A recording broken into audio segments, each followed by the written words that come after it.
thank you for joining us once again for this, episode 6. Episode 6 of Drunk Doctor Who, Heroes and Villains, the side podcasting for when we don't want to drink on the main show. Alright. So, what are you doing? Oh. Just gonna turn a 5 into a 6. I have the blue marker. Oh, okay. There we go. Alright, episode 6. Okay, so we're talking about the Meddling Monk. Okay, so won't be a long episode. He's not in a whole bunch of stuff, but he is literally one of the very first recurring villains. He shows up twice in 2 different serials. The first time we see another Time Lord, right? Exactly, he's the first other Time Lord that we see. So we see another TARDIS. He's the first lot of things. That's true. He's got a TARDIS and all that, and his TARDIS looks like an altar. We see him time travel before we see the Daleks time travel, right? Correct. Because the Daleks still time travel to the chase, but he does it in the Daleks' master plan. Yeah. He tries to do it in the Time Meddler, but the Doctor messed up his TARDIS. All right. And we made what I think is a comprehensive list of the villains that keep reoccurring in Doctor Who. We were messing around with it last episode, but between episodes we went ahead and worked on it. So Daleks, Cybermen, the Great Intelligence, and that one's old, new one, keeps coming back. The Master, of course, the Ice Warriors, Zygons, Silurians, Sontarans, the Weeping Angels, and the Black Guardian. All right. And then the Silence. Well, maybe. No, you could argue the Silence should be on that list, but they're too new and haven't come back enough. Yeah, I haven't seen that. Okay, yeah. So I would argue these are the big 10 recurring villains on Doctor Who. Tell us what you think of the list. Make comments down below, and tell us if you think other ones should be on there. If there's anyone we forgot. But I think that's a really good list. Took me a while to remember the Black Guardian for the 10th one. But yeah, he definitely makes it before the Silence. He's in many more serials and several seasons. And I wish he would show up again today. I wish the Monk would show up again. The Monk.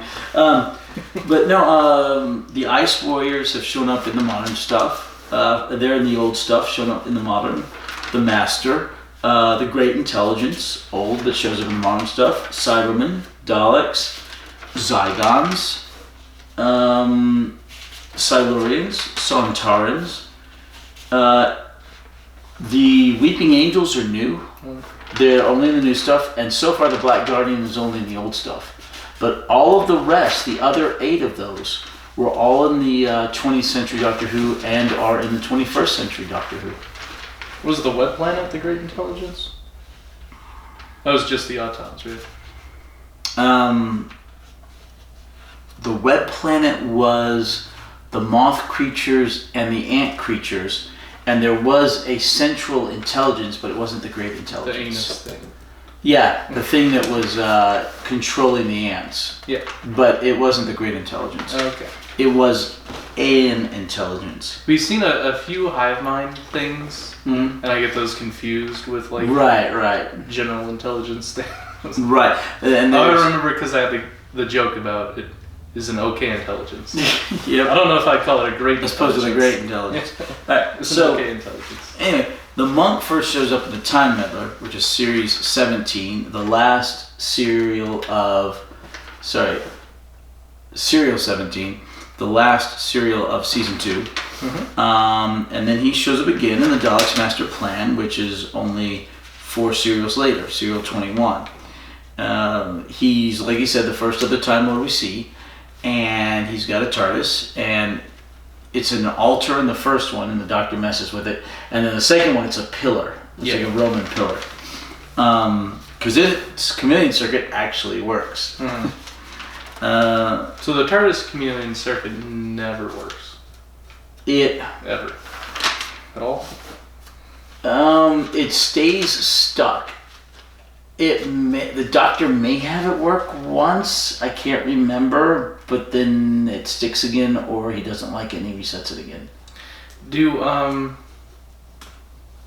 Did TARDISes have like a true form, like out of the chameleon circuit? Like, what does a TARDIS look like? Okay. We ever see just a factory default TARDIS? We kind of do. In the Is 50... that what the Masters is when it's the green thing that kind of looks like a refrigerator? Okay. Or is that supposed to be a computer? No, that was the computer. So that's when his was disguised as a computer at that point. It's also been disguised as like the roadie van. Okay. If I remember correctly, in the 50th anniversary special, sticker there's a scene where the Doctor's about to steal the TARDIS, and if I remember correctly, it looks like a gray cylinder, and you just get you may not even get it. It may not even be it, but you think that may be it, so that may be the default setting. We don't really know. Do the Time Lords use anything other than a TARDIS to travel through time? Yes. Space dimensions? Yes. You remember with the third Doctor, they sent that other Time Lord in with sort of on a beam. Yeah. To talk to him and tell him what he had to do with the Master. Mm-hmm. So they've got that beam time and space teleport thingy. So the TARDIS is kind of like just a pocket version of the time travel? No, the TARDIS is a really nice self-contained pocket universe, essentially. Okay. Essentially. So that's the deluxe. It's like a private jet versus flying economy. Yeah, you've got your Lear jet or your yacht. But yeah, and there are other methods of time travel, such I can't remember the name of Jack's wristband, what they call it, but it's wristband. Like he's got a wristband that lets him time travel for time cops and stuff. And that sounds a lot more convenient than a TARDIS, because the TARDIS is always getting stolen and lost and misplaced. Right, but the Doctor refers to it as really dirty time travel. It doesn't protect you the way that the TARDIS does. Oh. So, you have some ill effects when you try and jump that way. Uh-oh. Okay, this is going to be a lot shorter than the Daleks. He's not around very long. Right. So we had a lot of content to cover. The Daleks. Okay, so you've already seen both of our podcasts, hopefully, that included him. Or maybe you're new. The Time Meddler and the Daleks Master Plan. Anyway, so this guy's a jovial type, but he's trying to change history so that the invasion of Britain in 1066 didn't happen. Right. Yeah. But of course it did happen. He was unsuccessful because the Doctor stopped him. And then he shows up later in the Daleks Master Plan, trying to convince the Doctor to work with the Daleks because they got him to do as such. And then we don't know what happens to the guy. I thought he got stranded. Well, yeah, but I mean, he could always theoretically make a new TARDIS or something. I don't know. The Doctor does have a time or two. Strands people. Well, yeah, and in theory works in building a new TARDIS. Oh, yeah. Like when he's working on his dematerialization circuit all through Correct. Perwies. Yeah, and he wasn't very good at it, though. He never did. And he gets stuck in the pocket universe, and the TARDIS becomes sentient. I mean, it's already basically sentient, but becomes like a female. And that is a relative dimension. Yeah, and it's that happens when you've been single for too long. Yeah, the Doctor's wife. You start looking at inanimate objects like. Well, he calls her sexy, so. What other questions did you have? Well, this may be the shortest episode ever. Yeah. What other questions did you have at the time? The Meddling Monk. I like that he kind of kept his persona as a monk, like even when he in the second serial. Yeah, we don't know how long he was in that monastic lifestyle. So, does the Doctor ever take on just like a persona or a personality like that? Well, yeah, he keeps his personality, Oh, are you talking about like a in disguise? Because we see like one-off serials of him playing, a French soldier or a musician. Okay. Yeah, you're talking about the Romans and... But does he ever really have to, go into hiding or, just, take on a new persona? Yes. Yes, he does. In Family of Blood, 10th Doctor serial, the Doctor hides his Time Lordness in a fob watch. So, that's kind of like Sauron putting all his power into the One Ring. Right, or what's his name doing it in a Horcrux? Yeah. Voldemort. Okay. He who must not be. So it's possible for a Time Lord, if he's trying to hide, to take his Time Lordness. So what is the Time Lordness? Like his intelligence? Does he? His knowledge, his physiognomy, and his capabilities, and also his regeneration energy. So and all this goes into a fob watch, and as long as that watch remains closed, he will think he's whatever race. Normally human. That's like his phylactery. Right. If you open up the watch, it will all come back to him. All of his knowledge, all of his regeneration energy, all of his powers, everything will come flooding back to him. And in Family of Blood, like I said, a Series 3 episode of the 10th Doctor, which... Okay, you've got Family of Blood, 2-parter.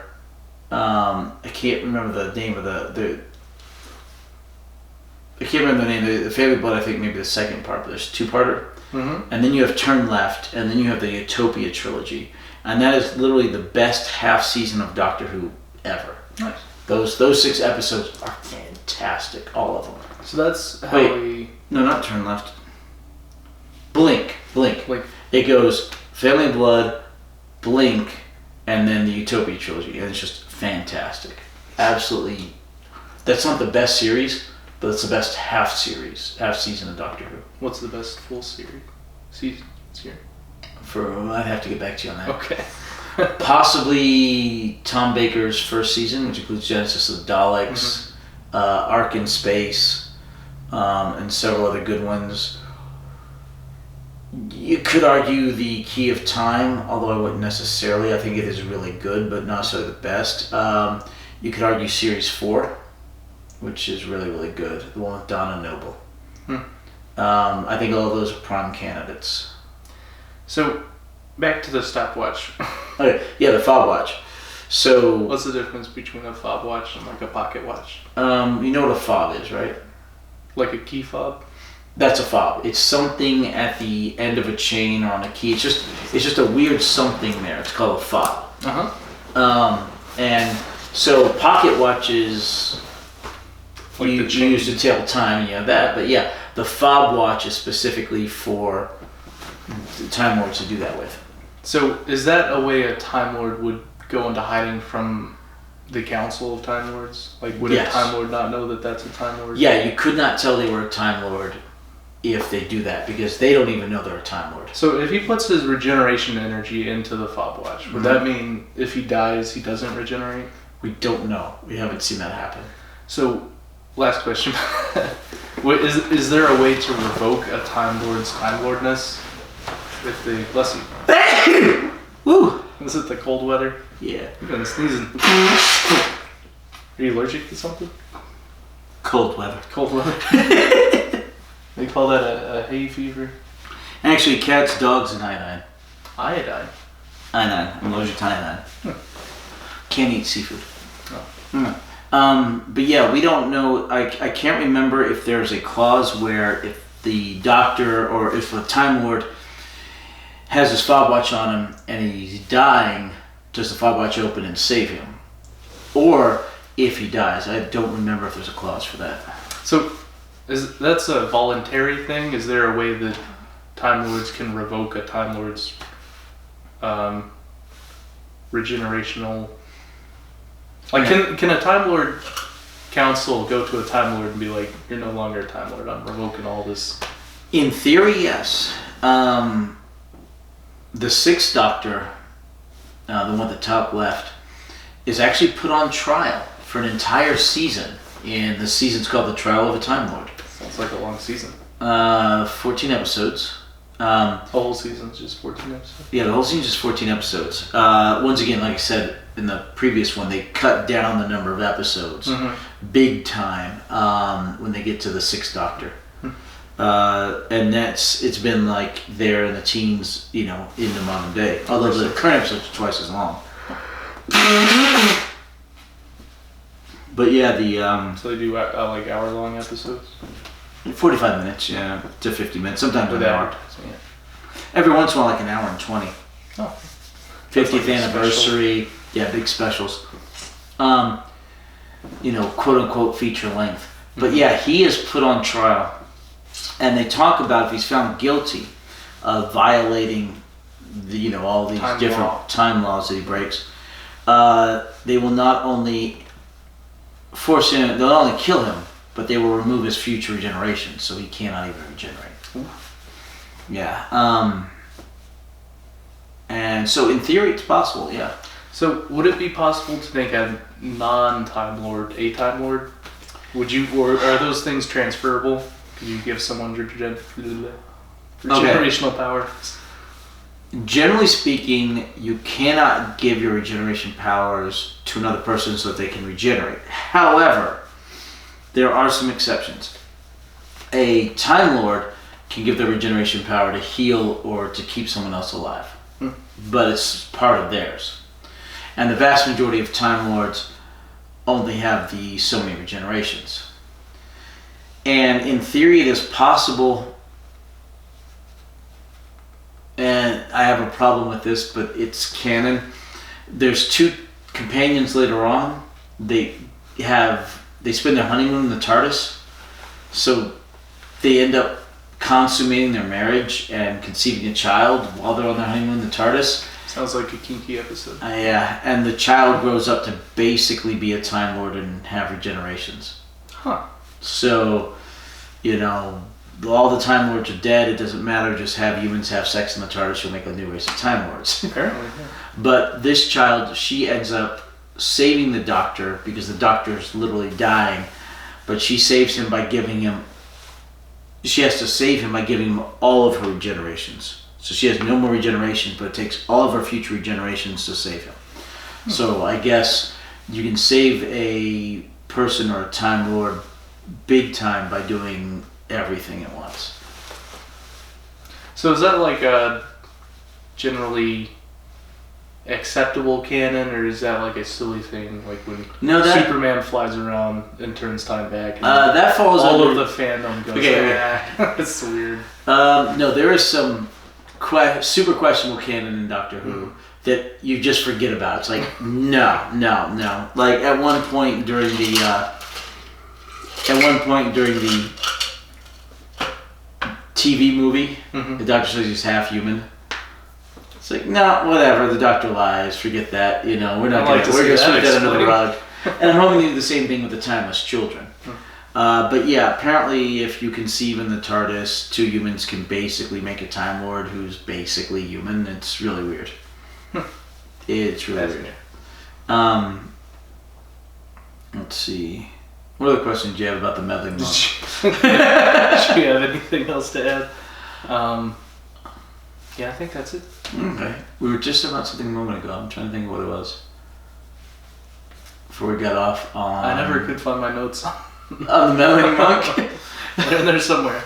Oh my gosh. But I guess we already covered all that anyway. Yeah, there's literally not a lot to tell about this guy. He's our first reoccurring... Well, the Daleks reoccur as well at the same time because of the Daleks' master plan. So... Oh, no, they actually recurred prior in the invasion of... Daleks' invasion of Earth. So he's our second reoccurring villain. We will talk about other villains that aren't reoccurring. Like we're going to talk about the Celestial Toy Maker. Omega. Stuff like that. But we're going to try and do all the villains and companions more or less in order. And we'll try and stick with like a couple companions and maybe then a couple villains, etc., etc. But we're going to try not to get too far ahead of ourselves. Maybe doing, a couple at a time. I'm already ahead of myself. I really like Omega. That's all I'm thinking. You think they have miniatures of Omega? I don't think so. But let's see. So anyway, the voice acting was amazing. Yeah. So the Meddling Monk came back, and we're skipping general people, like historicals. Yeah, like we're not gonna do the Crusade because the villains were the Muslims, but some of the supposed good guys were villains, and we're not gonna do Marco Polo because generally they were good, but there were a few bad. We don't want to get into little specific characters that never come back on. Sadly, Hatter won't let me do an episode on the cavemen. Yeah. We can't talk about Gronk and Ugg. Yeah, but I mean, we if you talk about every little guy, it was a theoretical villain or a bad guy. But we're going to talk about the big ones. Impactful guys, especially the ones that return, but also others.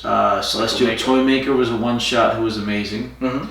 Salamander was a one-shot who was amazing. I like Salamander. Omega was a one-shot who was amazing. And we will get into the really big one-shots, not necessarily the historical guys, because we already know the French Revolution, lots of death, they were bad guys, whatever. But we'll talk about the ones that do happen like that. All right. Anything else? I think we're good. Yeah. All right. A nice short episode. After the longer one. If you want us to talk about anyone specific. Yeah. If you think we skipped somebody that should make that list of 10, or if you think we should... Huh? Like the caveman. No. Or if you think we should cover any one-shot bad guys because they weren't particularly good that we may be skipping over. If enough fans cry out for a caveman episode, would you... What? We get like 10 comments about that. We don't have 10 comments out of our 60-something episodes. All right. We'll see you hopefully next week. And we'll keep doing some more heroes and villains and a few poker nights. All right. Bye-bye.